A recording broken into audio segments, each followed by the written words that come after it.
আপনারা জানেন যে আগামীকাল 25শে আগস্ট থেকে 27শে আগস্ট পর্যন্ত আমাদের বীরভূম জেলার মূল দুটি সরকারি হাসপাতাল অর্থাৎ সিউড়ি সদর হাসপাতাল এবং রামপুরহাট মেডিকেল কলেজ, এখানে এসএফআই ডিওয়াইএফআই সহ অন্যান্য বাম, শ্রমিক, কৃষক, মহিলা সংগঠনগুলোর ডাকে 3 দিন ব্যাপী অবস্থান বিক্ষোভ চলবে।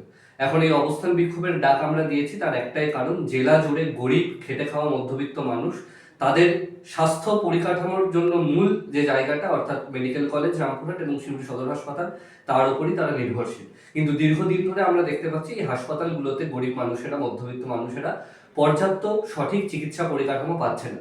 হসপিটালে গেলেই ন্যূনতম পরিকাঠামো না দিয়ে, চিকিৎসা না করে তাদেরকে বাইরে রেফার করে দেওয়া হচ্ছে, বা হাসপাতালে থাকলেও ডাক্তারের অভাবে, নার্সের অভাবে বা অন্যান্য কর্মীদের অভাবে তারা চিকিৎসা পাচ্ছে না।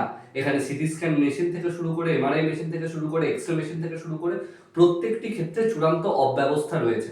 আমরা বলতে চাইছি জেলার মানুষেরা যাতে জেলার মধ্যে থেকেই তারা বিনা পয়সায় স্বল্প মূল্যে স্বাস্থ্য পরিকাঠামো পরিষেবা যাতে তারা পায়, এই দাবি নিয়েই আমরা 3 দিন ব্যাপী এই অবস্থান বিক্ষোভ চালাবো রামপুরহাটে এবং সিউড়ি সদর হাসপাতালে। আমরা দলমত নির্বিশেষে জেলার সমস্ত মানুষকে আমাদের জেলার সরকারি হাসপাতালগুলোকে রক্ষার জন্য এই অবস্থান বিক্ষোভে সামিল হওয়ার আহ্বান জানাচ্ছি।